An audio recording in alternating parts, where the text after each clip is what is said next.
사람의 이미지는 단 3초 만에 결정된다는 말, 여러분도 한 번쯤 들어보셨을 겁니다.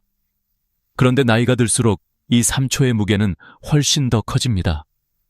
젊을 땐 실수해도 다시 설명할 기회가 있고, 어색해도 유머로 넘길 수 있고, 말이 서툴러도 아직 어려서 그래 같은 변명이 허락되죠. 하지만 50, 60, 70이 넘으면 세상은 더 이상 기다려주지 않습니다. 첫눈빛, 첫걸음, 그리고 입 밖으로 처음 튀어나오는 한 문장. 이 세 가지가 우리가 어떤 사람으로 기억될지를 거의 결정합니다. 그래서 더 무섭고 더 중요해지는 순간이 바로 이 첫마디입니다. 많은 분들이 이런 이야기를 털어놓습니다. 예전엔 내가 말하면 귀 기울여 주던 사람들이 요즘은 그냥 흘려듣는 것 같아요. 가족들에게 말할 때도 반응이 예전 같지가 않아요. 후배들은 대답은 하지만 눈을 마주치지 않아요. 나이가 들수록 말의 무게가 떨어지는 것 같은 서운함, 씁쓸함, 그리고 어쩐지 존중이 사라진 듯한 느낌. 사실 이런 감정은 누구나 겪지만 그 원인을 아는 사람은 많지 않습니다. 사람들은 말투가 어색해서 듣지 않는 게 아닙니다. 나이가 많아서 무시하는 것도 아닙니다. 진짜 이유는 첫 3초에 마음이 열리지 않았기 때문입니다. 즉, 상대가 마음의 문을 닫은 채로 듣기 시작하면 그 어떤 좋은 말도 심장까지 닿을 수 없습니다. 그래서 첫마디는 단순한 인사가 아니라 상대의 마음을 여는 열쇠입니다. 특히 요즘 시대는 예전과 다릅니다. 사람들이 바쁘고 스마트폰에 익숙하고 말에 쉽게 피로감을 느낍니다. 듣는 에너지가 점점 줄어들고 있기 때문에 첫마디에서 마음을 움직이지 않으면 대화 전체가 의미를 잃어버립니다. 예를 들면 손주와 이야기할 때도 그렇습니다. 할머니가 뭔가 말하려고 하면 아이들은 이미 스마트폰을 보고 있고 아들이나 며느리에게 조심스레 조언을 건네도 네, 알겠어요 하고 끝나는 경우가 많습니다. 하지만 같은 상황에서도 어떤 분들은 신기하게도 모두의 시선을 한 번에 끌어당깁니다. 눈빛이 따뜻하거나 옷차림이 단정해서만이 아닙니다. 그분들의 공통점은 단 하나, 첫마디가 다릅니다. 첫마디에서 이미 상대를 감싸고 높이고 귀하게 다루는 태도가 묻어나오기 때문에 상대의 귀가 자연스럽게 열립니다. 실제로 심리학 연구에서도 첫 3초의 상대가 경계할지 받아들일지를 판단한다고 밝혀졌습니다. 표정과 목소리 톤, 그리고 첫 문장의 뉘앙스가 이 판단을 거의 80% 이상 좌우한다고 합니다. 오래 살아온 지혜와 경험이 많은 어르신일수록 처음 내뱉는 말이 얼마나 큰 힘을 가지고 있는지 더 깊이 이해할 수 있습니다. 우리가 살아오며 만난 수많은 사람들, 마음이 따뜻했던 사람과 차가웠던 사람을 떠올려 보면 결국 그들을 기억하게 만든 건 아주 작은 말투, 한마디의 딱딱함과 부드러움이었습니다. 첫마디가 단단하고 딱딱하면 상대의 마음은 순식간에 닫힙니다. 반대로 첫마디의 따뜻함과 존중이 담기면 그 후의 모든 말이 훨씬 더 깊게 전달됩니다. 예를 들어 필자가 직접 경험한 일이 있습니다. 어느 노신사를 만났는데 처음 뵙는 순간 그는 이렇게 말했습니다. 바쁘신데 제 이야기에 귀 기울여 주셔서 감사합니다. 그 한마디를 듣는 순간 말투가 차분하면서도 상대를 높여주려는 마음이 느껴져서 자연스럽게 호감이 생겼습니다. 대화를 오래 나누지 않아도 이분이 어떤 사람인지, 얼마나 따뜻한 마음을 가진 사람인지 단번에 알 수 있었습니다. 반대로 이런 경우도 있습니다. 처음 만난 사람이 요즘 사람들은 참 이기적이야. 아휴, 세상이 왜 이렇게 됐는지 몰라. 같은 말로 시작하면 마음속 작은 문 하나가 탁 닫히는 소리가 들립니다. 상대는 더 이상 귀를 열지 않고 대화는 시작보다 빨리 끝나버리죠. 결국 첫마디는 단순한 말이 아니라 당신을 어떻게 대하겠습니다 라는 선언입니다. 첫 3초가 미래의 관계를 결정짓는 순간이 되는 것입니다. 그래서 나이가 들수록 첫마디는 더 단단해야 하고 더 따뜻해야 하고 더 품격 있어야 합니다. 왜냐하면 우리의 말투는 단지 말이 아니라 살아온 방식, 품성, 인생의 깊이를 보여주는 얼굴이기 때문입니다. 여러분의 첫마디는 지금까지 어떻게 들려왔을까요? 사람의 귀를 닫게 하는 말이었나요? 아니면 마음을 열게 하는 말이었나요? 인생의 후반부는 말 한 줄로도 충분히 바뀔 수 있습니다. 첫마디가 바뀌면 대화가 바뀌고, 대화가 바뀌면 관계가 바뀌고, 관계가 바뀌면 삶 전체가 달라집니다. 그 변화의 시작이 바로 이 첫 3초입니다. 그리고 이 3초를 완전히 뒤집어 놓을 수 있는 한 문장은 다음 장에서 다루게 될 이야기입니다. 그 한마디가 여러분의 품격을 다시 빛나게 만들 것입니다. 만나는 사람이 누구든 어떤 위치에 있든 첫마디로 상대의 마음을 여는 가장 강력한 표현은 단 한 줄입니다. 바로 시간 내주셔서 감사합니다 라는 말입니다. 이 짧은 문장은 단순한 예의 표현이 아니라 상대의 존재를 높이고 관계의 온도를 바꾸고 여러분의 품격을 한순간에 끌어올리는 힘을 가지고 있습니다. 많은 분들이 이 말을 처음 들으면 이렇게 말합니다. 그 정도 말이 무슨 큰 차이를 만들어. 하지만 실제로 이 말을 자주 사용하는 분들은 어디를 가든 사람들에게 따뜻하게 기억되고 대화의 분위기가 훨씬 부드럽고 편안해지는 경험을 자주 합니다. 왜냐하면 이 말은 누구나 알고 있지만 거의 아무도 먼저 말하지 않는 표현이기 때문입니다. 대부분의 사람들은 인사를 할 때 안녕하세요, 잘 지내셨어요 정도로 시작합니다. 물론 나쁜 말은 아니지만 상대에게 특별함을 남기기엔 약합니다. 그러나 시간 내주셔서 감사합니다 라고 말하는 순간 상대의 표정이 살짝 바뀌는 걸 느낄 수 있습니다. 그 표정에는 나를 귀하게 대해주는구나 라는 감정이 담겨 있습니다. 사람은 누구나 자신이 소중하게 여겨지고 싶어 합니다. 특히 중년 이후에는 관계에서의 인정과 존중이 무엇보다 큰 힘을 발휘합니다. 이 한 문장을 쓰기 시작하면 여러분의 말투는 이미 절반 이상 품격을 얻습니다. 이 표현이 가진 첫 번째 힘은 상대를 높여주는 태도입니다. 나이가 들수록 상대를 낮추고 조언하거나 가르치려는 말투가 자연스럽게 나오기 쉽습니다. 하지만 관계를 단단하게 만드는 건 지식을 전하는 사람이 아니라 상대를 귀하게 대하는 사람입니다. 시간이라는 건 누구에게나 공평하고 가장 가치 있는 자산입니다. 그런 시간을 내어준 상대에게 진심으로 감사한다는 뜻이 전해지면 그 순간 상대의 마음에는 따뜻한 신뢰가 생깁니다. 단순히 인사를 하는 사람이 아니라 관계를 소중히 여기는 사람으로 보이게 됩니다. 두 번째 힘은 말하는 사람의 수준을 보여준다는 것입니다. 아무 말이나 툭 내뱉는 사람보다 상대의 시간을 먼저 존중하는 사람은 자연스럽게 인품이 깊게 느껴집니다. 실제로 많은 심리학 연구에서 사람이 가장 크게 감동받는 순간은 자신이 인정받았다고 느낄 때라고 말합니다. 그리고 그 인정은 복잡한 말이 아니라 당신의 시간을 귀하게 생각합니다 라는 단순한 표현에 담겨 있습니다. 나이가 들수록 사람들은 말의 화려함보다 마음의 깊이를 더 크게 봅니다. 그 깊이가 바로 이 한마디에서 드러나는 것입니다. 세 번째 힘은 관계를 부드럽게 여는 열쇠라는 점입니다. 여러분도 아마 경험해 보셨을 겁니다. 손주가 귀찮다는 듯 갑자기 네, 알겠어요 라고 말하면 왜 그렇게 서운했는지, 혹은 자식들이 말은 들어주지만 눈을 마주치지 않을 때 느껴지는 거리감. 그런데 신기하게도 같은 사람에게 바쁜데 시간 내줘서 고맙다 라고 말하면 그 순간 분위기가 바뀝니다.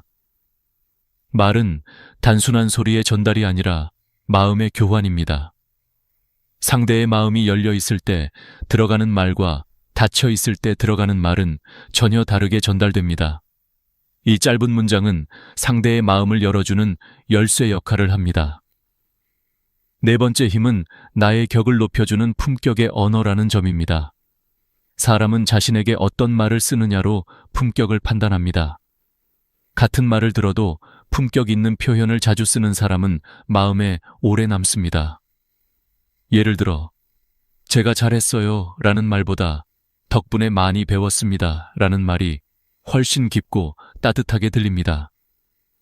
이는 말의 기술이 아니라 삶의 태도에서 비롯됩니다. 상대가 누구든 먼저 낮추고, 먼저 감사하고, 먼저 진심을 전하는 사람은 어디서나 존중받습니다. 나이가 들수록 이 품격의 언어는 더 큰 가치를 갖습니다. 형식적인 관계보다 진심 있는 표현을 더 중요하게 여기게 되기 때문입니다. 다섯 번째 힘은 대화의 분위기를 결정짓는 출발점이라는 점입니다. 대화는 첫 문장에서 방향이 이미 정해집니다. 가벼운 농담으로 시작하면 관계는 편안해지고, 불만이나 푸념으로 시작하면 분위기가 차갑게 식습니다. 하지만 감사로 시작하면 대화는 자연스럽게 따뜻함으로 흘러갑니다. 시간 내주셔서 감사합니다라는 말은 작은 불씨 같아서 대화 전체에 온기를 퍼뜨리는 역할을 합니다. 그래서 품격 있는 사람의 말은 끝보다 시작에서 더 많은 마음을 움직입니다. 어느 날 실제로 있었던 일입니다. 한 70대 어르신이 젊은 직장인과 만나는 자리에서 첫마디로 이렇게 말했습니다. 바쁜데 일부러 와줘서 고맙네. 요즘 젊은 사람들 시간 귀한데. 그 말 한마디에 젊은이는 바로 허리를 곧게 펴며 그 어르신을 다시 보기 시작했습니다. 처음 만났지만 그 어르신을 진심으로 존중하게 된 것이죠. 이후 대화는 자연스럽게 편안하고 깊게 이어졌고, 그 젊은이는 집에 돌아가는 길에 이렇게 말했다고 합니다. 저런 어른이 되고 싶다. 이처럼 한 문장이 사람의 마음을 바꿀 수 있습니다. 그리고 그 변화는 나이가 들수록 더 크게 작용합니다. 여러분의 말이 바뀌면 여러분을 대하는 사람들의 태도가 달라집니다. 그리고 그 시작은 이 단 한 줄의 표현에서 시작됩니다. 시간 내주셔서 감사합니다. 이 말은 여러분의 품격을 조용하지만 강하게 드러내는 가장 단순하고 확실한 방법입니다. 도움이 되는 사람, 함께 있고 싶은 사람, 다시 만나고 싶은 사람의 공통점은 무엇일까요? 화려한 말솜씨도 풍부한 지식도 아닙니다. 바로 상대의 말을 귀하게 여기는 태도입니다. 그리고 그 태도를 가장 명확하게 드러내는 표현이 있습니다. 바로 조언을 새겨 듣겠습니다 라는 말입니다. 이 표현은 짧지만 상대의 마음에 큰 울림을 줍니다. 나이가 들수록 말은 많아지고 귀는 다치기 쉬운데, 이 한 문장은 그 고정된 틀을 부드럽게 깨뜨립니다. 상대는 이분은 나를 존중하고 내 말을 가볍게 듣지 않는구나 라고 느끼게 됩니다. 어떤 관계든 존중이 흐르는 자리에서는 마음이 열리고, 마음이 열린 곳에서는 대화가 깊어집니다. 우리가 살아오며 느낀 경험과 지혜를 누구에게 전할 때 상대가 이 한마디를 해준다면 그 순간 관계의 온도가 확 올라갑니다. 바로 그 이유로 이 표현은 나이가 들수록 더욱 빛나는 말입니다. 하지만 많은 사람들이 좋은 조언을 들어도 네, 알겠습니다. 그렇군요. 정도로 대답합니다. 문제는 이런 말이 상대에게 진심으로 전달되지 않는다는 점입니다. 형식적인 인사처럼 들리고 듣긴 들었지만 크게 중요하게 생각하진 않는다는 인상을 줄 수 있습니다. 반면 조언을 새겨 듣겠습니다 라고 말하면 말의 깊이가 달라집니다. 왜냐하면 이 말 속에는 두 가지 중요한 의미가 담겨 있기 때문입니다. 첫째, 상대의 말을 귀하게 받겠다는 존중이고, 둘째, 그 말에서 무언가 배우겠다는 열린 태도입니다. 이 두 가지가 동시에 담긴 표현은 흔치 않습니다. 그래서 이 한마디만으로도 여러분의 품격은 한층 더 깊어집니다. 한 예를 들어 보겠습니다. 어느 60대 어르신이 직장 후배에게 건강을 너무 무리하지 말라고 조언했습니다. 후배는 네, 알겠습니다 라고 말하며 스마트폰을 보다가 자리로 돌아갔습니다. 어르신은 괜히 말을 꺼냈다고 느끼며 씁쓸함을 감출 수 없었습니다. 그런데 다른 후배는 이렇게 말했습니다. 선배님 말씀, 조언으로 새겨 듣겠습니다. 제가 요즘 무리한 것 같아서 더 신경 써야겠어요. 이 한 문장에 어르신은 마음이 따뜻해졌고 후배를 더 도와주고 싶은 마음이 생겼습니다. 말의 차이는 단 3단어였지만 주는 느낌은 완전히 달랐던 것입니다. 말투는 작은 차이가 모여 인격을 드러냅니다. 이 표현이 가진 더 깊은 힘은 나이 든 사람일수록 배우고자 하는 마음을 보여준다는 점입니다. 보통 나이가 들면 조언을 주는 쪽에 익숙해지고 배우는 입장에서는 점점 멀어지게 됩니다. 하지만 진짜 품격 있는 사람들은 반대입니다. 배움을 멈추지 않는 사람, 모르는 것을 인정할 수 있는 사람, 타인의 의견을 열린 마음으로 받아들이는 사람입니다. 조언을 새겨 듣겠습니다. 라는 말은 바로 이런 태도를 보여줍니다. 이 말을 자연스럽게 하는 분들은 젊은 사람들로부터도 존경을 받습니다. 왜냐하면 자신을 과시하는 말보다 배우겠다는 말을 선택하는 사람은 누구에게나 호감을 주기 때문입니다. 심리학 연구에서도 흥미로운 사실이 밝혀졌습니다. 사람들은 자신이 조언한 말이 상대의 행동이나 마음에 영향을 미쳤다고 느끼면 관계에 더 깊이 투자하고 싶어진다고 합니다. 즉, 여러분이 조언을 새겨 듣겠습니다 라고 말하면 상대는 진심으로 여러분에게 관심을 더 기울이게 됩니다. 관계가 자연스럽게 더 깊어지는 것이죠.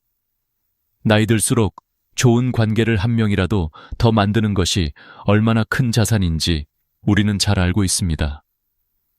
그런 의미에서 이 표현은 인간관계를 부드럽게 지키는 매우 현명한 도구입니다. 물론 조언을 모두 받아들일 필요는 없습니다. 세상에는 다양한 의견이 있고 모든 조언이 옳지는 않습니다. 하지만 중요한 건 받아들이는 태도입니다. 태도가 예쁘면 관계는 부드러워지고 태도가 거칠면 좋은 말도 상처가 됩니다. 그건 아닌 것 같아요. 전 그렇게 생각 안 해요. 라고 말하는 순간 분위기는 단단하게 굳어집니다. 반면 말씀해 주신 부분 생각해 보겠습니다. 조언을 새겨 듣겠습니다. 라고 말하면 상대는 여러분을 존중하는 사람으로 기억합니다. 말의 선택은 곧 관계의 선택입니다. 이 말은 자식과의 관계에서도 큰 힘을 발휘합니다. 부모가 자식에게 조언을 할 때도, 자식이 부모에게 조언을 할 때도 마찬가지입니다. 특히 중년 이후에는 자식이 부모에게 조언을 하는 순간이 점점 많아지기 마련입니다. 예를 들어 건강검진, 생활습관, 재정 문제 등에서 자식이 부모에게 조언할 때가 많습니다. 이때 알았다, 잔소리 좀 그만해라 라고 말하면 갈등이 생기지만 그래, 조언을 새겨 듣겠다 라고 말하면 자식의 마음은 단숨에 부드러워집니다. 나이가 들수록 자식에게 존중받고 싶은 마음은 누구나 가지고 있습니다. 그런데 역설적이게도 부모가 자식의 말을 존중할 때 자식은 부모를 더 깊이 존중하게 됩니다. 존중은 일방적인 것이 아니라 서로를 비추는 거울과 같기 때문입니다. 일상에서도 이 표현을 사용할 순간은 정말 많습니다. 병원에서 의사에게, 모임에서 지인에게, 이웃과 이야기할 때, 심지어 가족과 이야기할 때도 언제든 쓸 수 있는 말입니다. 그리고 이 말이 쌓일 때 여러분의 이미지도 함께 단단해집니다. 말투는 하루아침에 바뀌지 않지만 작은 표현 하나가 습관이 되면 그 사람 전체의 분위기가 달라집니다. 남은 인생을 더 따뜻한 관계 속에서 더 지혜로운 말투로 살아가고 싶다면 이 표현만큼 실용적이고 품격 있는 도구는 없습니다. 사람의 마음은 복잡한 것 같지만 의외로 단순합니다. 나를 존중해주는 사람을 좋아하고 내 말을 귀하게 들어주는 사람을 신뢰하고 배우려는 사람에게 호감을 느낍니다. 조언을 새겨 듣겠습니다라는 말은 이 3가지를 동시에 충족시키는 말입니다. 그래서 나이가 들수록 이 표현은 빛을 더합니다. 여러분의 삶은 이미 많은 경험과 지혜로 풍성합니다. 그 지혜 위에 열린 태도까지 더해진다면 여러분의 말을 듣는 사람들은 자연스럽게 여러분을 다시 보게 될 것입니다. 이 말 한마디가 여러분의 대화를 깊고 따뜻하게 만들어줄 것입니다. 사람들과 오래도록 좋은 관계를 유지하고 싶다면 반드시 조심해야 할 것이 있습니다. 바로 돈을 중심에 두는 말과 태도입니다. 나이가 들수록 돈에 대한 이야기가 자연스럽게 많아집니다. 젊을 때는 일이 많고 사람을 많이 만나니 돈 이야기를 굳이 꺼낼 시간이 없습니다. 하지만 은퇴하고 시간이 많아지고 사회적 경쟁에서 벗어나게 되면 돈에 대한 생각과 감정이 더 크게 느껴질 때가 많습니다. 그래서 어떤 사람은 모임에서 자신의 재산을 과시하는 쪽으로 흐르고, 다른 사람은 돈에 대한 불안 때문에 모든 대화가 걱정과 계산으로 이어집니다. 그런데 두 경우 모두 결국 사람을 멀어지게 한다는 공통점이 있습니다. 인간관계를 오래 관찰해보면 돈을 중심에 두는 사람이 가장 먼저 외로워지고, 돈을 내려놓고 관계를 우선하는 사람이 결국 주변에 더 많은 사람이 남는다는 사실을 발견하게 됩니다. 모임에서 흔히 볼 수 있는 장면을 떠올려 보세요. 누군가가 우리 아들은 집이 두 채야. 이번에 땅값이 올랐는데 내가 그걸 미리 알아서. 같은 말을 할 때 처음에는 다들 대단하다고 들어줍니다. 하지만 시간이 조금만 지나면 표정이 굳어지고, 그렇게 자랑하는 사람과는 자연스럽게 대화를 피하게 됩니다.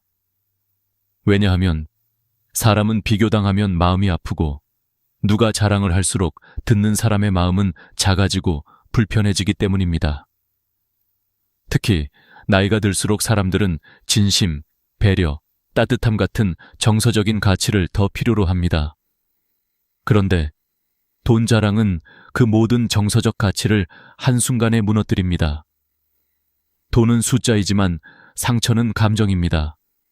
그래서 돈 자랑은 계산보다 상처를 더 많이 남깁니다.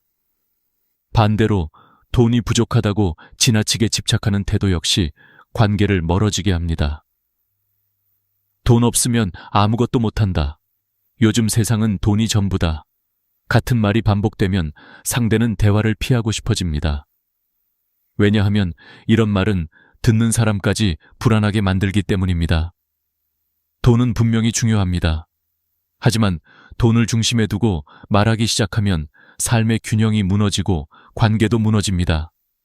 한 어르신이 했던 말이 있습니다.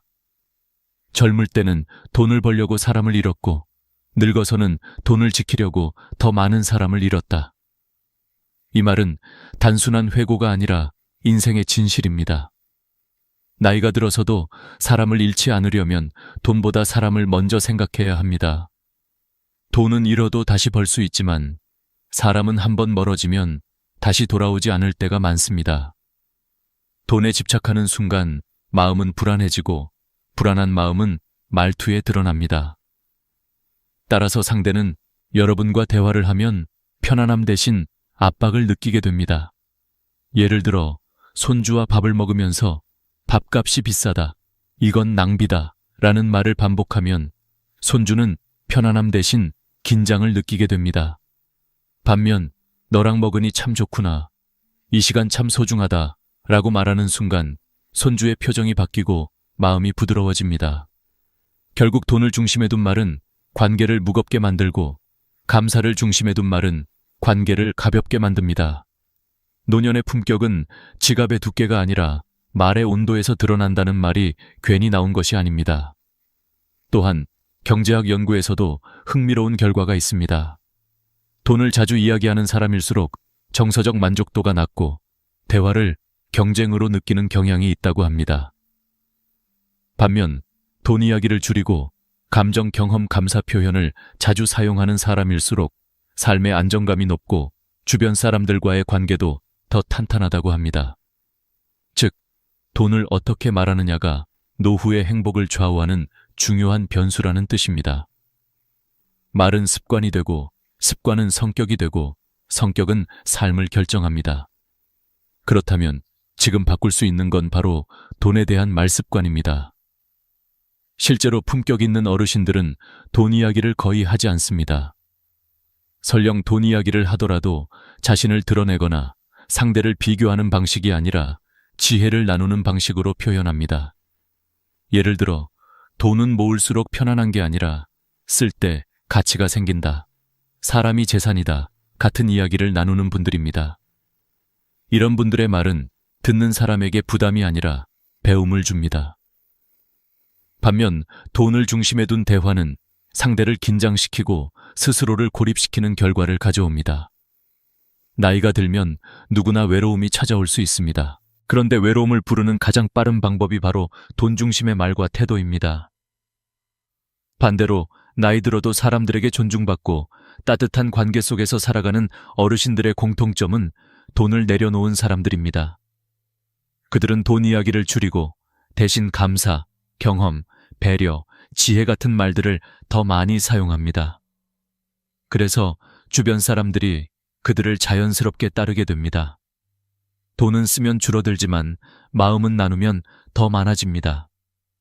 사람은 계산을 남기지 않지만 감정을 남깁니다. 나이가 들수록 남는 건 결국 관계입니다.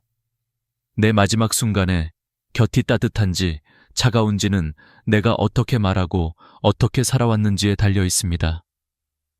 그래서 돈을 자랑하지 않고 돈에 집착하지 않는 습관은 단순한 예절이 아니라 노년의 품격을 지키는 핵심 기술입니다. 오늘부터 돈 이야기를 줄여보세요. 대신 따뜻한 한마디, 고마운 한마디를 더해보세요. 돈이 만드는 행복은 잠깐이지만 말이 만드는 행복은 오래갑니다. 여러분의 노년이 따뜻한 관계로 채워지길 바랍니다. 나이가 들수록 부모와 자식의 관계는 더 민감해지고 더 미묘해집니다. 젊을 때는 몰랐던 거리감, 표현의 어려움, 간섭과 배려의 경계가 흐릿해지면서 서로의 마음이 조금씩 어긋나는 일이 생깁니다. 그런데 많은 어르신들이 공통적으로 실수하는 부분이 있습니다. 바로 사랑이라는 이름으로 간섭하는 것입니다. 부모는 잘 되라고, 넘어지지 말라고, 실패하지 말라고 도와주는 마음이지만 자식 입장에서는 그 사랑이 때로는 부담이 되고 압박으로 느껴집니다. 그래서 오늘 이 부분에서는 자식의 인생에 지나치게 간섭하지 말 것이라는 주제를 중심에 두고 깊이 있게 이야기해 보겠습니다. 이 대목은 많은 부모님들이 가장 놓치기 쉬우면서도 관계에 가장 큰 영향을 주는 영역입니다. 부모 세대는 누구보다 고생하며 살아온 세대입니다. 힘든 시절을 버티며 자식에게 더 좋은 삶을 주기 위해 온 마음을 다했습니다. 그래서 자식이 힘들어 보이면 도와주고 싶고 막아주고 싶고 대신 해결해주고 싶은 마음이 앞섭니다. 하지만 문제는 이 사랑의 표현이 지나치게 구체적이거나 강하게 적용될 때 자식에게는 간섭으로 받아들여진다는 것입니다. 예를 들어 그 직장은 안정적이지 않아. 이 회사로 옮겨라. 그 사람은 네가 만나면 안 된다. 이런 집을 사야 한다. 같은 말들은 부모의 경험을 바탕으로 한 조언이지만 자식에게는 자신의 인생이 부모에게 종속된 것 같은 감정을 일으킬 수 있습니다. 실제로 많은 심리학 연구에서 과잉 개입, over involvement은 자녀의 정신적 스트레스와 자율성 감소를 불러온다고 분석합니다. 자식은 사랑을 느끼면서도 부담을 느끼는 모순이 생기는 것이죠. 저는 실제로 한 상담 사례에서 이런 이야기를 들었습니다. 40대 중반의 한 딸이 있었습니다. 그녀는 말을 꺼내며 이렇게 털어놓았습니다. 엄마가 저를 도와주려는 마음은 잘 알아요. 그런데 제가 뭘 하려고 하면 늘 마지막 결정을 엄마가 내려주는 느낌이에요. 마치 제 인생이 제가 아니라 엄마 인생 같아요. 부모는 사랑해서 하는 행동이지만 자식은 자유를 잃었다고 느끼는 순간입니다. 이처럼 부모가 도와준다고 느끼는 부분이 자식에게는 오히려 내 선택이 무시된다는 감정으로 전해지는 경우가 많습니다. 결국 이런 반복된 경험은 거리를 만들고 대화는 점점 줄어들며 마음에는 보이지 않는 벽이 생깁니다. 하지만 반대로 어떤 부모님들은 한 발 물러서는 용기를 통해 자식의 인생을 더욱 강하게 만들어줍니다. 한 아버지는 은퇴 후에도 자식의 모든 일에 조언을 해왔습니다. 그러다 어느 날 아들이 조심스럽게 말했습니다. 아버지 의견은 고맙지만 제가 스스로 해본 뒤 실패하면 그때 알려달라고 하면 안 될까요? 그 말에 아버지는 생각이 깊어졌습니다. 이후 그는 아들에게 이렇게 말했습니다. 내가 해줄 수 있는 건 이제 응원뿐이다. 그 한 문장이 아들의 마음을 단단하게 세웠고 두 사람의 관계를 한층 더 성숙하게 만들었습니다. 부모가 한 발 물러설 때 자식은 한 발 앞으로 나아갈 힘을 얻습니다. 자식에게 지나친 간섭을 하지 않는다는 건 무관심을 의미하는 게 아닙니다. 오히려 신뢰를 의미합니다.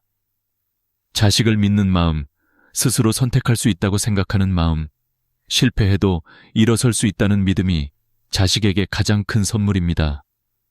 오래된 통계 하나를 보면 더욱 분명해집니다.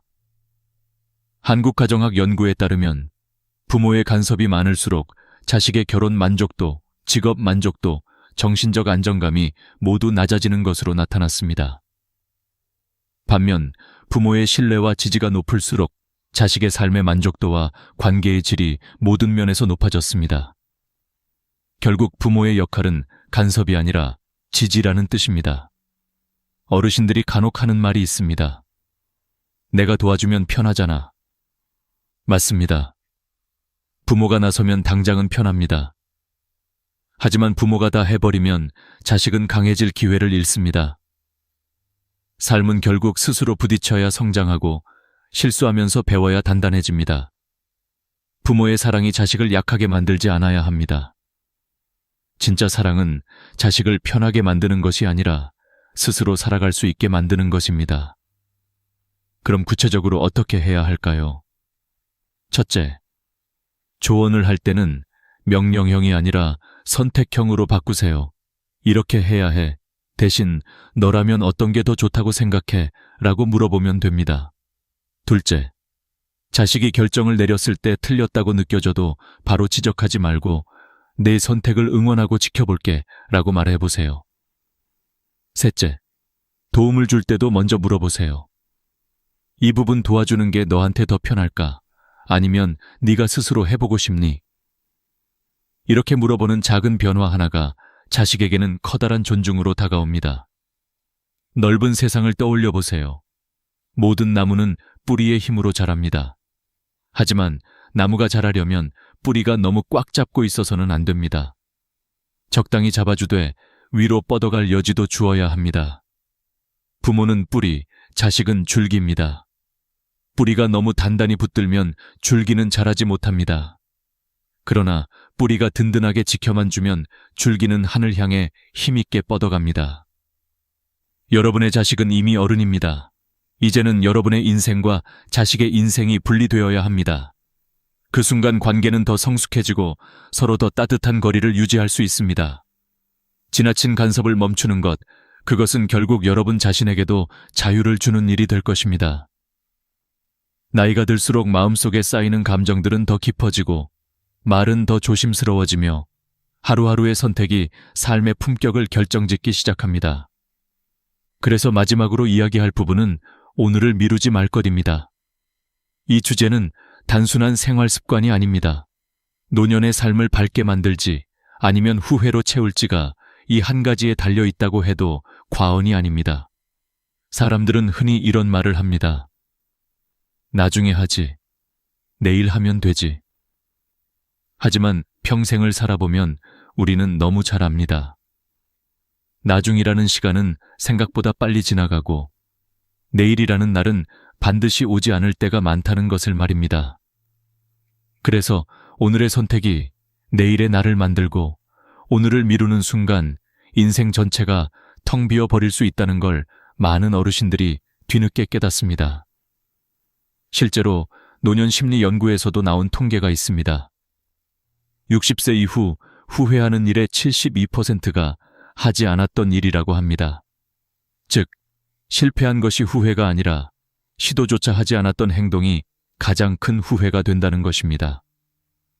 누군가에게 고맙다고 말하지 않은 것, 만나고 싶었던 사람에게 연락하지 않은 것, 가고 싶었던 여행을 미룬 것, 배우고 싶었던 것을 배우지 않은 것.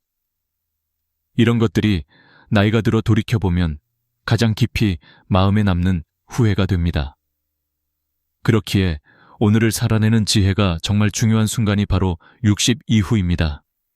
한 어르신의 이야기입니다. 72세가 된 할아버지는 늘 해외여행을 꿈꾸며 은퇴하고 시간이 되면 가야지 라고 말했습니다. 하지만 막상 은퇴를 하고 나니 몸이 예전 같지 않아서 미루기 시작했습니다. 내년에는 가야지. 조금 더 건강해지면 가야지. 돈 좀 더 모이면 가야지. 그렇게 몇 년을 보냈습니다. 그러던 어느 날 건강이 급격히 악화되면서 더 이상 긴 여행을 갈 수 없게 되었습니다. 의사도 장거리 비행은 위험하다고 말했고 걷는 것도 힘들어졌습니다. 그는 말했습니다. 건강할 때 갈 걸. 준비보다 용기가 먼저였는데 나는 준비만 하다 시간을 다 보냈네. 여행은 단순한 이동이 아닙니다. 하고 싶은 일을 당장 실행하는 용기의 상징입니다. 그리고 그 용기가 나중에는 나를 지켜줍니다. 사람도 마찬가지입니다. 만나고 싶은 사람에게 나중에 연락해야지 라고 미루다 보면 결국 다시는 만나지 못할 날이 오기도 합니다. 실제로 많은 어르신들이 가장 후회하는 것 중 하나가 그때 전화라도 한 통 할 걸 이라는 말입니다. 관계는 유지하려는 노력이 있을 때만 계속 이어지고 그 작은 행동이 늦어지면 인연도 멀어집니다. 오늘 생각난 사람이라면 오늘 연락하는 것이 진짜 지혜입니다.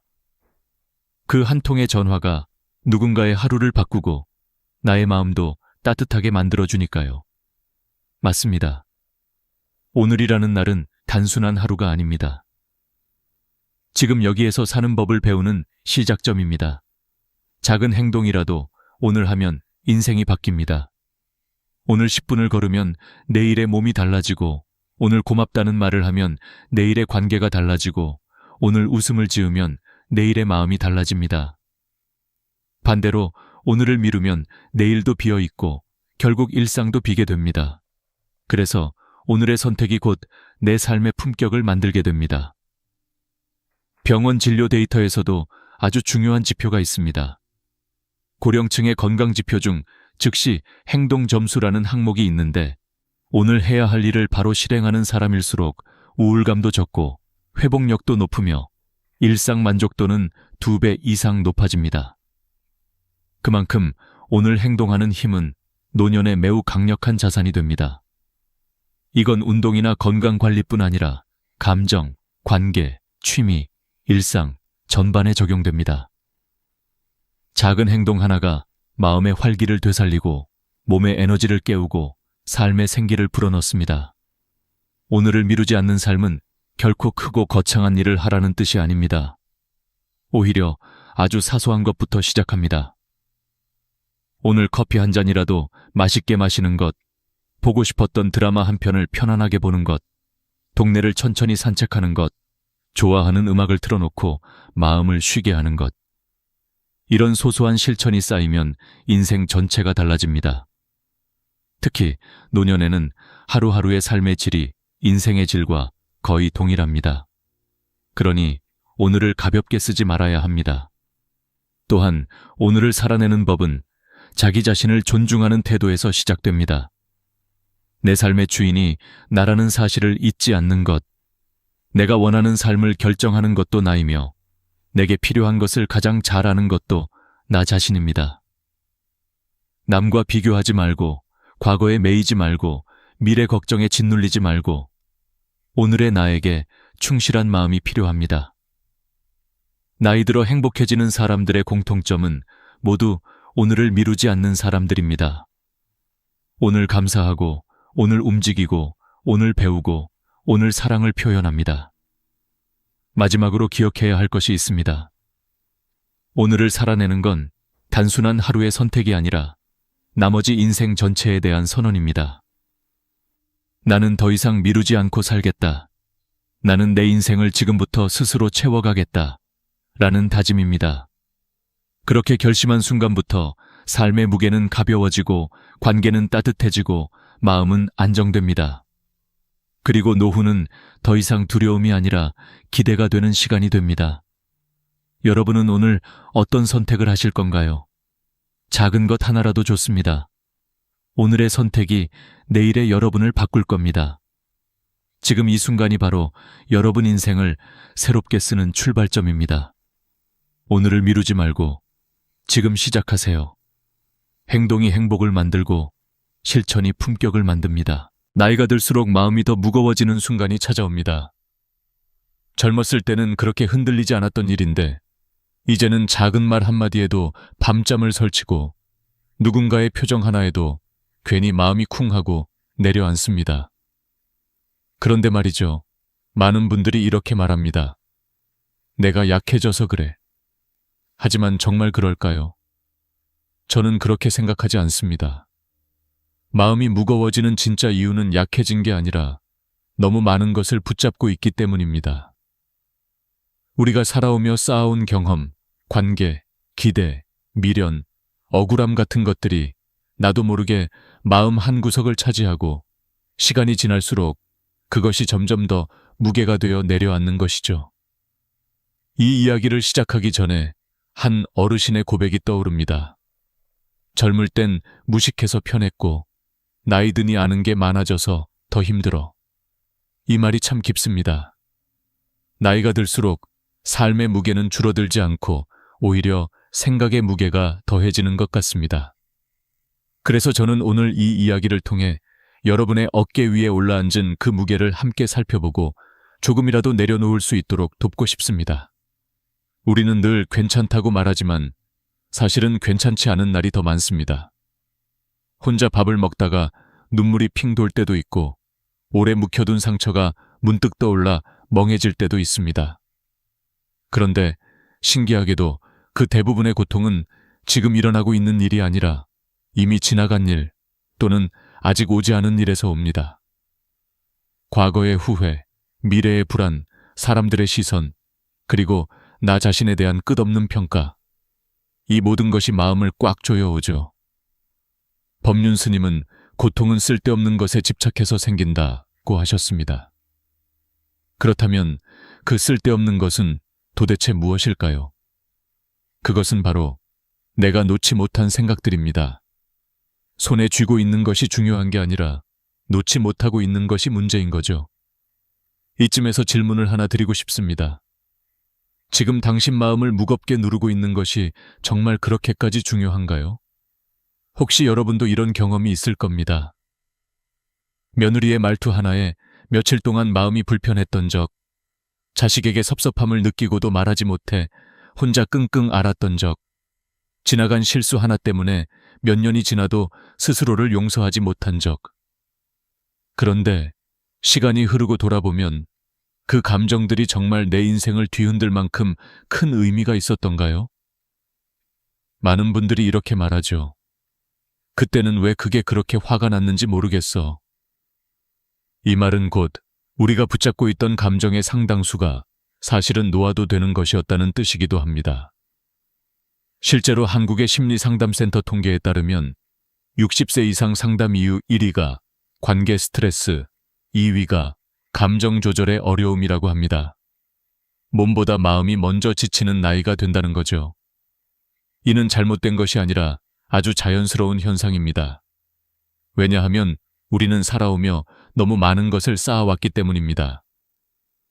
그러나 아이러니하게도 바로 그 쌓아온 것이 삶을 무겁게 만드는 짐이 되기도 합니다.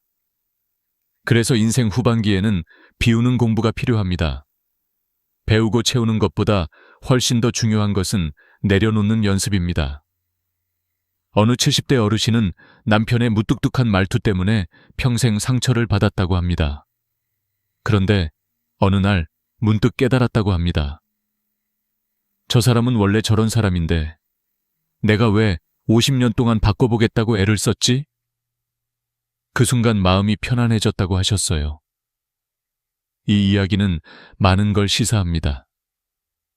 우리가 힘들었던 이유는 상대 때문이 아니라 내가 붙잡고 있던 기대 때문이었다는 것이죠. 기대는 사랑의 그림자처럼 보이지만 사실은 상처의 씨앗이 되기도 합니다. 그리고 또 하나, 사람들이 의외로 놓지 못하는 것이 있습니다. 바로 나에 대한 평가입니다. 나이가 들어도 사람의 마음은 참 섬세합니다. 누가 나를 무시하는 것처럼 느껴지면 금세 마음이 다치고 누가 나를 칭찬해주면 하루 종일 기분이 좋습니다. 그런데 법륜 스님은 이렇게 말합니다. 남이 나를 어떻게 보는지는 그 사람의 일이다. 남의 마음을 우리가 어찌 알 수 있을까요? 그런데 우리는 평생 남의 시선 속에서 살아왔습니다. 젊을 때는 사회에서, 중년에는 직장에서, 노년에는 가족 안에서. 그러다 보니 어느 순간 내가 나를 어떻게 보는지는 사라지고 오직 남이 나를 어떻게 보느냐만 남습니다. 이건 정말 슬픈 일입니다. 그래서 저는 오늘 이 이야기를 시작하며 한 가지 약속을 드립니다. 이 영상이 끝날 때쯤 여러분의 마음 한켠에 오래 눌려있던 무언가가 조금이라도 내려가 있기를, 그리고 그동안 스스로를 너무 힘들게 했던 생각들 중 하나라도 그래, 이제는 놓아도 되겠다 하고 내려놓을 수 있기를, 우리가 함께 이 길을 걸어가 볼 겁니다. 마음을 괴롭히는 헛된 믿음들, 쓸데없는 집착들, 그리고 놓아야 할 감정들, 지금부터 그 무게들을 하나씩 살펴보며 진짜 가벼운 마음이 무엇인지 배워보려 합니다. 당신의 인생은 아직 늦지 않았습니다. 마음은 나이가 들지 않기 때문입니다. 살다 보면 우리는 누구나 마음속에 이 정도쯤이야 하고 넘기는 작은 감정들이 쌓여 어느 순간 큰 고통이 되는 순간을 맞이합니다. 그런데 그 고통의 실체를 하나씩 들여다보면 놀랍게도 대부분이 현실이 아니라 내가 만든 착각, 내가 붙잡고 있는 헛된 믿음들입니다. 법륜스님은 이런 마음의 함정들을 쓸데없는 집착이라고 표현하셨습니다. 그런데 많은 분들이 아니, 나는 아무것도 욕심내지 않고 조용히 살고 있는데 무슨 집착이냐고 말합니다. 하지만 평범한 일상 속에도 마음을 갉아먹는 집착은 얼마든지 숨어 있습니다. 그 대표적인 것이 바로 남의 시선, 과거에 대한 후회, 끝없는 비교, 기대, 욕망, 그리고 관계에 대한 오해입니다. 먼저 한국인들이 가장 자주 빠지는 첫 번째 함정은 남이 나를 어떻게 볼까 지나치게 의식하는 마음입니다.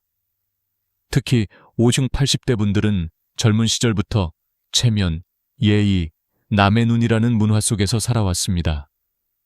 그래서 누군가의 말투 하나에도 저 사람이 나를 무시하는 건가 라는 생각이 들고 길거리에 혼자 서 있는 모습만으로도 괜히 부끄러워지는 순간이 많습니다. 그런데 심리학 연구에 따르면 사람들은 남을 생각하는데 하루 평균 3%도 쓰지 않는다고 합니다. 다시 말해, 우리가 남들이 나를 이렇게 볼 거야 라고 생각하는 97%는 사실 내 상상이라는 거죠. 한 어르신이 이런 말씀을 하셨습니다. 내가 걱정했던 그 시선은 알고 보니 전부 내가 만든 그림자였더라. 두 번째 함정은 과거에 머무는 마음입니다. 그때 내가 왜 그랬을까? 그 말을 안 했으면 얼마나 좋았을까? 다시 돌릴 수만 있다면, 이런 생각을 반복하는 건 마음의 독이 됩니다.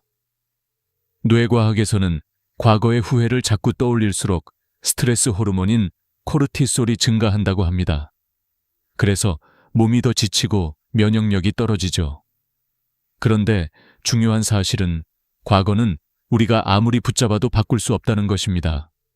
바꿀 수 없는 것을 계속 붙잡으면 삶은 무거워지고 바꿀 수 있는 오늘은 놓쳐버립니다. 세 번째 함정은 비교입니다. 비교는 삶을 잠식하는 습관입니다.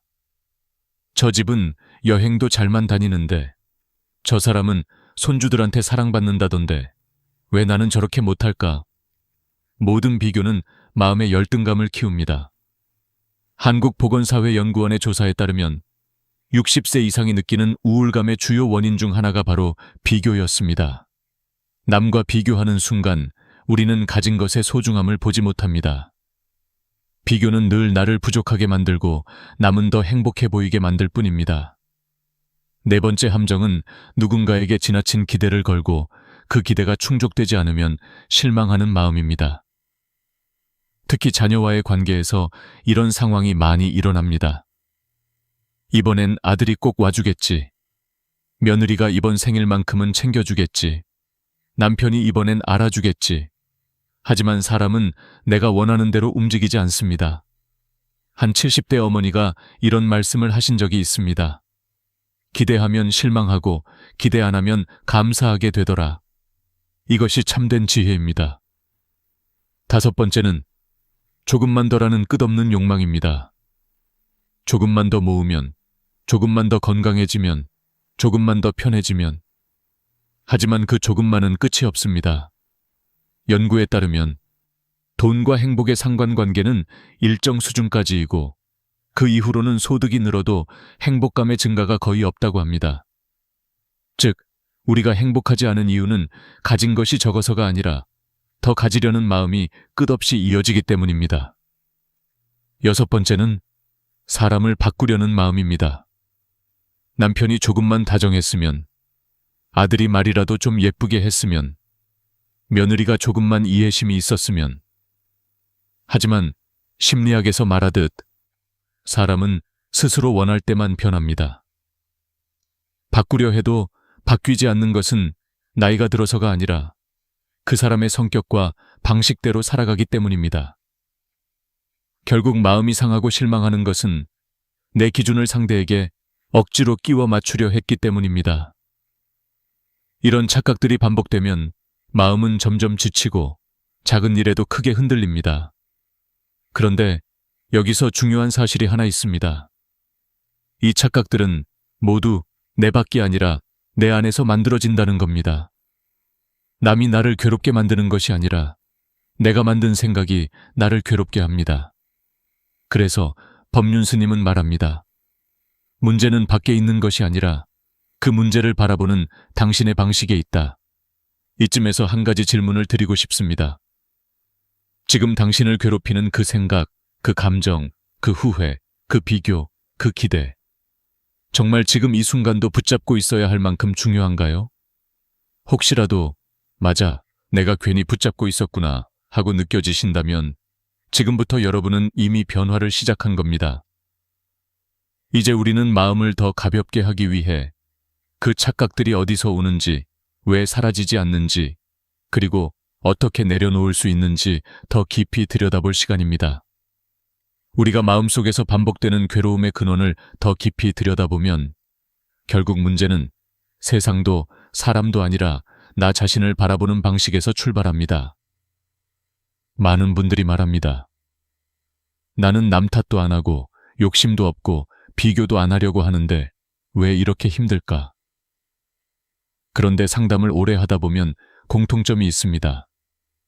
바로 자기 자신을 너무 엄격하게 대한다는 것, 그리고 감정이 올라올 때 그걸 제대로 바라보는 법을 배우지 못했다는 것입니다.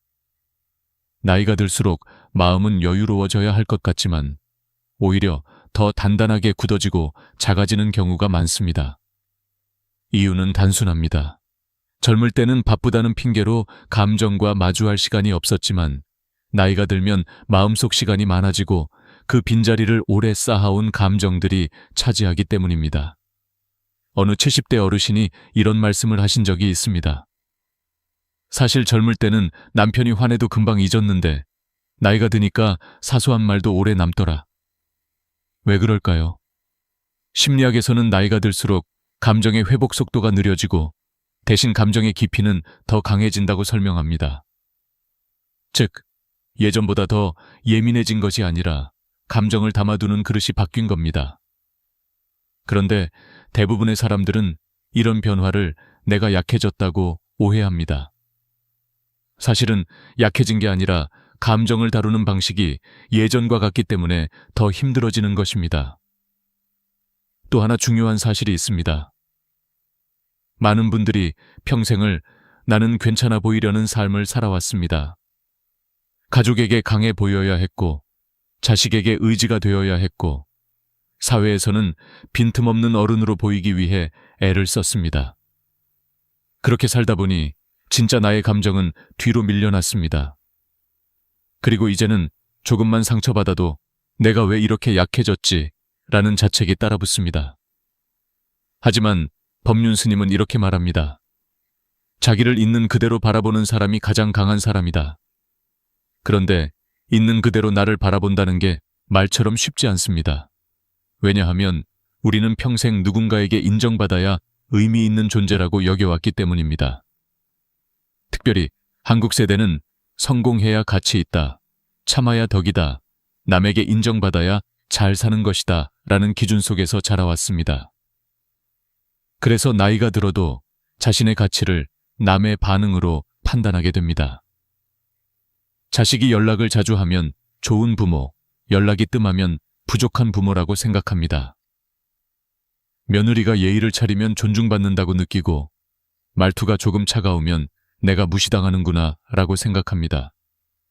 하지만 이런 방식은 결국 마음을 지치게 만들 뿐입니다. 세계 노인 심리학 연구에서는 흥미로운 결과를 보여줍니다. 노년층의 정서적 고통의 70%는 현재의 상황이 아니라 내가 나를 평가하는 방식에서 온다고 합니다.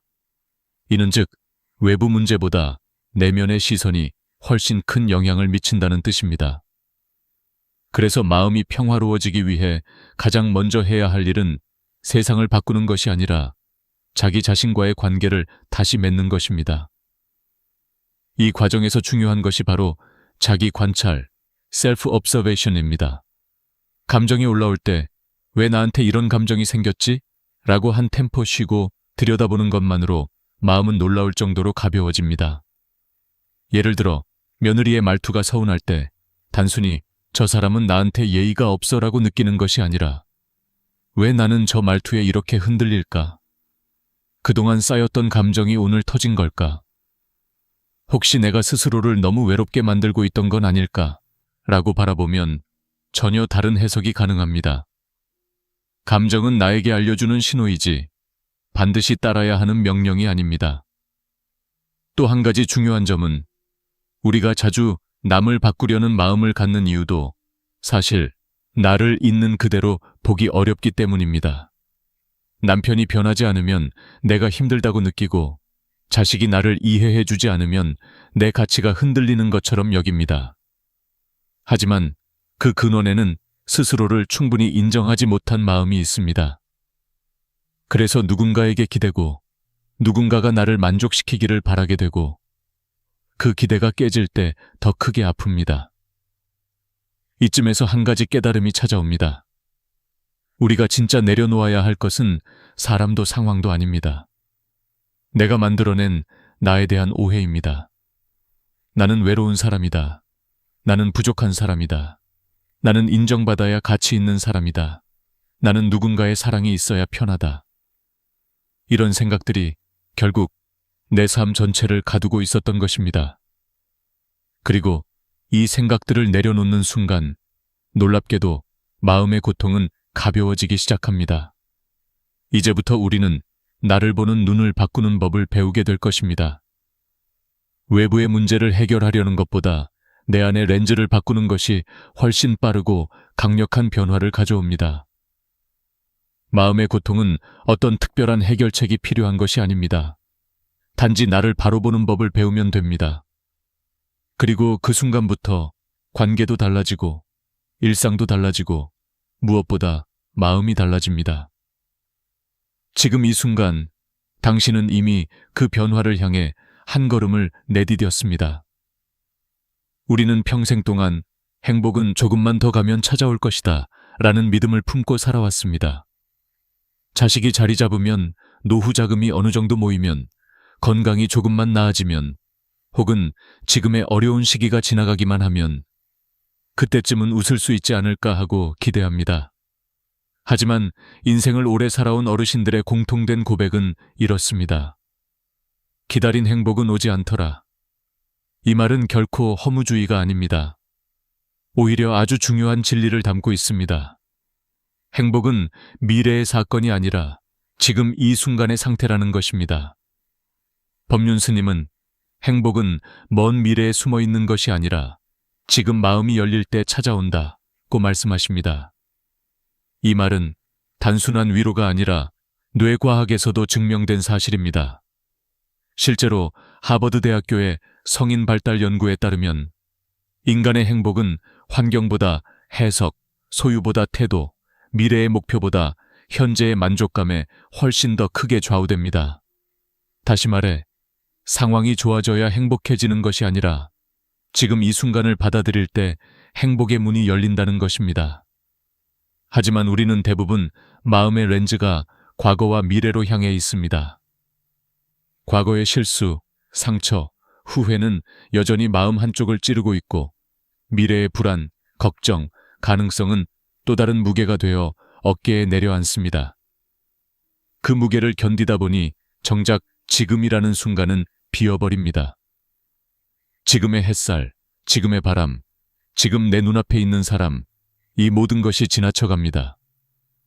그래서 행복은 늘 내 삶의 옆을 스쳐 지나가기만 합니다. 한 80대 어르신에게 어느 날 질문을 드린 적이 있습니다. 선생님은 언제 가장 행복하셨나요? 오래 생각하던 그분은 이렇게 답하셨습니다. 행복한 줄 모르고 살던 때가 가장 행복했지. 이 말 속에는 우리의 삶이 담겨 있습니다. 우리는 행복을 특별한 순간에서 찾으려 하지만 사실은 일상 속 작은 장면들이 가장 따뜻한 행복을 만들어냅니다. 손주가 건넨 작은 메모지, 아침 햇빛에 반짝이는 창문, 식탁 위에 놓인 따뜻한 국 한 그릇. 이런 순간이 모여 하루를 만들고 하루가 모여 삶을 만듭니다. 그런데 우리는 늘 조금 더 큰 행복을 찾느라 이 소중한 조각들을 놓치고 있습니다. 또 하나 중요한 진실이 있습니다. 우리가 생각하는 행복의 조건, 돈, 건강, 관계, 성취, 이런 것들이 실제로는 행복의 절반도 채우지 못한다는 사실입니다. 영국 심리학회 연구에 따르면 행복을 결정하는 요소 중 40%는 마음가짐, 10%는 환경, 50%는 선택과 행동이라고 합니다. 즉, 건강이 조금 나빠져도, 돈이 조금 모자라도, 관계가 완벽하지 않아도 행복할 수 있는 여지는 충분히 남아있다는 뜻입니다. 그러나 많은 사람들은 환경이 완벽해야 행복할 수 있다고 착각합니다. 바로 이 착각이 우리를 평생 지치게 만드는 것입니다. 그리고 또 하나, 행복을 방해하는 대표적인 심리적 요소가 있습니다. 바로 나는 아직 준비가 안 됐다는 마음입니다. 많은 사람들이 행복을 미룹니다. 조금만 더 수고하면, 조금만 더 참으면, 조금만 더 기다리면 행복이 따라올 거라고 믿습니다. 하지만 실제로는 그 조금만은 평생 끝나지 않습니다. 결국 그 과정에서 중요한 시간이 흘러가고, 몸은 늙어가고, 관계는 멀어지고, 마음은 지쳐갑니다. 결국 어르신들이 말하죠. 행복을 미루는 동안 청춘도 기회도 다 지나가더라. 법륜스님은 이렇게 말씀하십니다. 행복은 지금을 인정하는 순간 시작된다. 이 말은 우리가 가진 오랜 착각을 뒤흔듭니다. 행복은 미래에서 우리에게 걸어오는 것이 아니라 지금 내가 선택하는 것입니다. 어떤 상황이든 오늘의 작은 기쁨을 발견할 수 있다면 그것이 바로 행복입니다. 그 기쁨은 돈이 없어도, 자식과 거리가 멀어도, 건강이 조금 부족해도 충분히 느낄 수 있는 것입니다. 심장내과 의사들의 연구에서도 한 가지 공통적인 결과가 나옵니다. 현재에 집중하는 사람일수록 혈압과 불안 수치가 낮고 수면의 질이 높다는 것입니다. 반대로 과거에 머물거나 미래 걱정이 많은 사람들은 만성 스트레스와 긴장으로 인해 면역력도 떨어지고 우울감이 깊어질 가능성이 높습니다. 즉, 지금 이 순간을 사는 것은 단순한 정신적인 위로가 아니라 몸을 지키는 건강한 선택이기도 합니다. 그렇다면 우리는 어떻게 해야 지금 이 순간을 살 수 있을까요? 바로 작은 순간을 놓치지 않는 연습, 내 감정을 있는 그대로 받아들이는 연습, 남과 비교하지 않는 연습입니다. 이런 작은 실천들이 쌓여 마음의 평화를 만들어냅니다. 행복은 멀리 있지 않습니다. 너무 멀리 찾느라 보지 못했을 뿐, 사실 늘 우리 곁에 있었습니다. 지금 이 순간 숨을 들이쉬고 내쉬는 것, 따뜻한 차 한 모금, 창밖으로 스며드는 햇빛, 누군가 건넨 짧은 안부 인사. 이 평범한 순간들이 바로 당신의 행복입니다. 지금 이 순간을 다시 바라보는 것이 바로 새로운 삶의 시작입니다. 행복이 지금 이 순간에 있다는 사실을 깨닫고 나면 다음으로 중요한 것은 그 행복을 지켜낼 습관입니다. 마음은 조금만 방심해도 다시 과거로 끌려가고 비교로 흔들리고 기대 때문에 상처받고 걱정으로 무거워지는 존재이기 때문입니다. 그래서 인생 후반기일수록 마음 사용법을 새롭게 익혀야 합니다. 많은 어르신들을 상담하면서 제가 느낀 것은 마음이 평온한 분들에게는 공통적인 3가지 습관이 있다는 점입니다. 그리고 놀랍게도 이 습관들은 누구나 어렵지 않게 실천할 수 있으며 하루를 얼마나 다르게 만드는지 눈에 띄게 드러납니다. 지금부터 그 3가지 습관을 하나씩 깊이 들여다보겠습니다. 첫 번째 습관은 오늘 하루를 소중히 바라보는 마음입니다. 언뜻 들으면 너무 단순하고 당연해 보이지만 실제로는 대부분의 사람들이 한 번도 제대로 실천해보지 못한 습관입니다. 아침에 눈을 떴을 때 몸이 크게 아프지 않다는 사실, 창문 너머로 빛이 들어온다는 사실, 밥을 씹을 수 있고 걸을 수 있고 누군가와 대화를 나눌 수 있다는 사실을 기적처럼 느끼는 것. 이 단순한 마음가짐이 삶의 질을 얼마나 바꿔놓는지 상상 이상입니다. 실제로 서울대 노년행복연구팀의 조사에 따르면 매일 아침 감사할 것을 떠올리는 노년층은 우울감이 42% 감소하고 불안지수가 35% 개선된다고 합니다. 그만큼 생활 속 감사가 마음의 안정에 미치는 효과는 매우 큽니다. 한 75세 어르신은 이런 말씀을 하셨습니다. 예전엔 내가 잃어버린 것만 보였는데 지금은 내가 아직 가진 것들을 보려고 해. 그랬더니 마음이 훨씬 편해졌지. 이 말은 단순한 위로가 아니라 삶을 바꾸는 법칙입니다. 보는 관점이 바뀌는 순간 하루가 달라집니다. 두 번째 습관은 내 감정과 반응을 알아차리는 연습입니다. 많은 분들이 내가 화내고 싶어서 화를 내는 게 아니다. 내가 서운해지고 싶어서 서운한 게 아니다 라고 말합니다. 맞습니다. 감정은 통제가 아니라 반응에 가깝습니다. 문제는 감정 그 자체가 아니라 그 감정이 올라왔을 때 내가 어떻게 반응하는가입니다. 실제로 심리학에서는 감정이 생겨난 순간부터 사라지기까지 평균 90초가 걸린다고 합니다. 그 짧은 시간을 잘 다루면 감정이 더 깊어지지 않고 흘러갑니다. 예를 들어 며느리의 말투가 마음에 걸릴 때, 남편의 무뚝뚝한 태도 때문에 기분이 나빠질 때, 자식의 무심함을 느끼는 순간, 바로 그 순간 스스로에게 이렇게 물어보는 것입니다. 지금 내가 왜 이렇게 흔들릴까?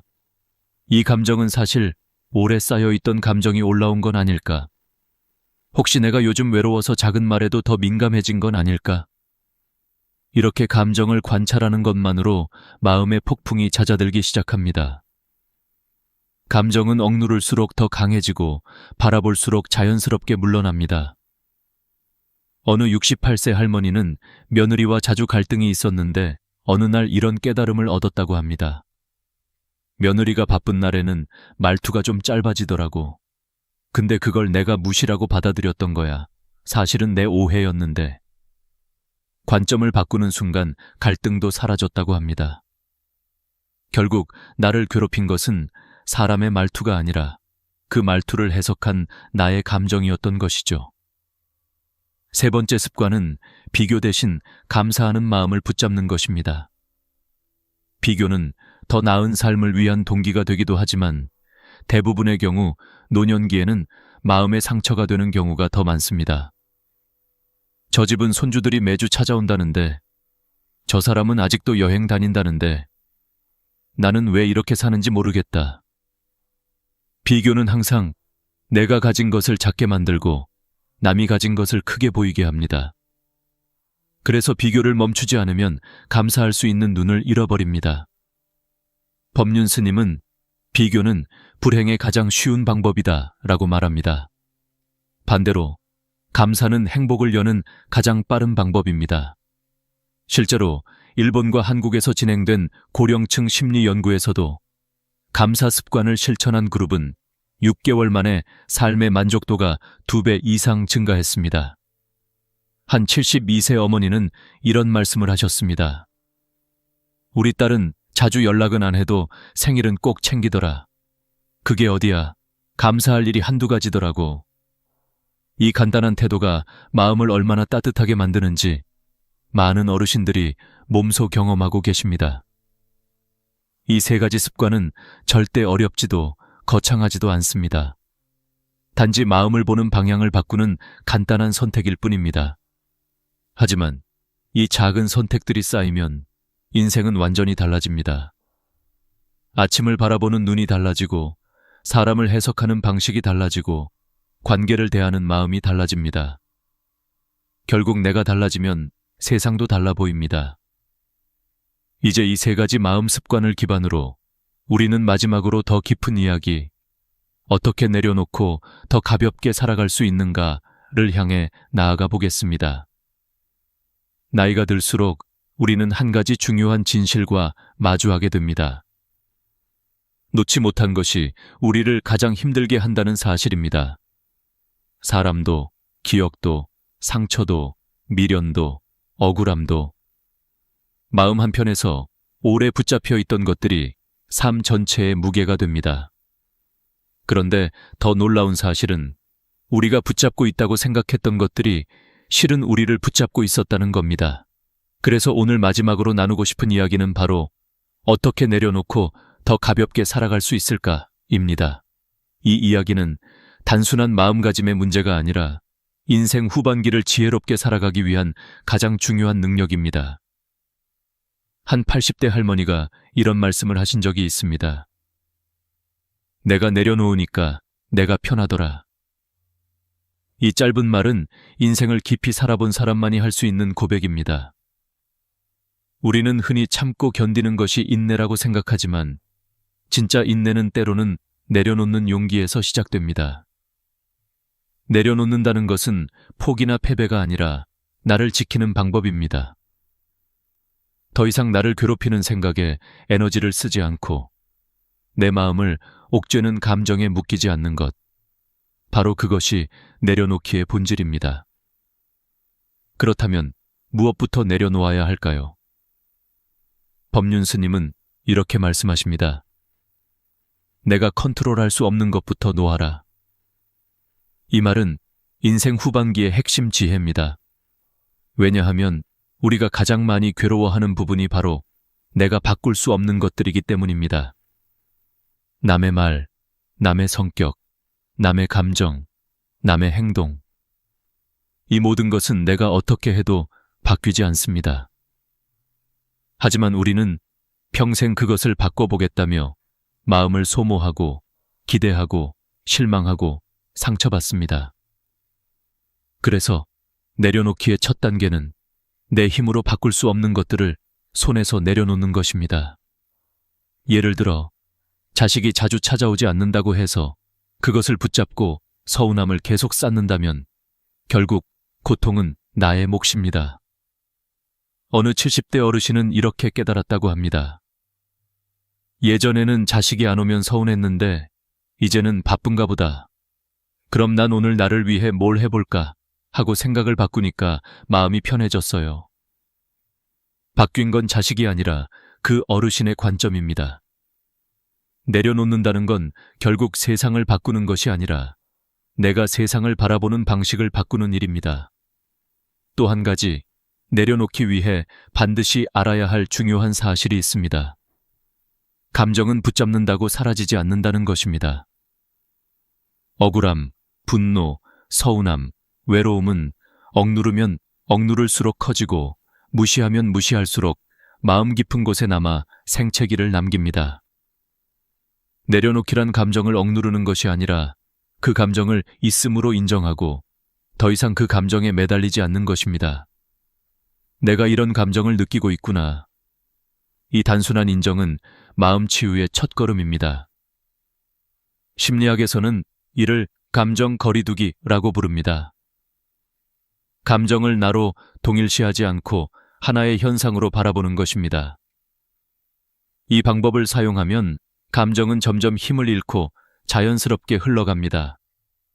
마치 흐르는 물을 손으로 움켜쥘 수 없듯이 감정도 억지로 잡을수록 고통은 깊어집니다. 하지만 흘러가도록 두면 마음은 점점 가벼워집니다. 그리고 내려놓기의 마지막 단계는 내가 붙잡고 있는 나에 대한 오해를 내려놓는 것입니다. 많은 분들이 이렇게 생각합니다. 나는 부족한 사람이다. 나는 늙어서 할 수 있는 게 없다. 나는 외로운 사람이다. 하지만 실제로 사람을 가장 갇히게 만드는 건 주변 환경이 아니라 자기 자신에 대한 잘못된 정의입니다. 스스로를 작게 규정하면 마음도 작아지고 삶도 작아집니다. 반대로 지금의 나도 충분하다. 나는 나답게 살아도 괜찮다. 나를 인정하는 순간 나의 삶은 다시 시작된다 라고 받아들이는 순간 마음은 놀라울 정도로 회복합니다. 이쯤에서 한 어르신의 이야기를 소개하고 싶습니다. 젊을 때부터 남편에게 받은 상처를 평생 잊지 못하고 살아오던 78세 할머니가 있었습니다. 어느 날 그분은 상담 중 이렇게 말했습니다. 사실 남편은 그대로인데 내가 그 사람을 바라보는 마음만 바꾸니까 평생 안 되던 게 하루 만에 되더라고요. 이 말은 내려놓음의 본질을 정확히 보여줍니다. 상황은 변하지 않아도 마음이 변하면 삶이 변합니다. 인생의 후반부는 잡는 삶이 아니라 놓는 삶이어야 합니다. 잡아야 살 수 있었던 젊은 시절과 달리 놓아야 더 깊어지고 더 따뜻해지는 것이 바로 50대 이후의 인생입니다.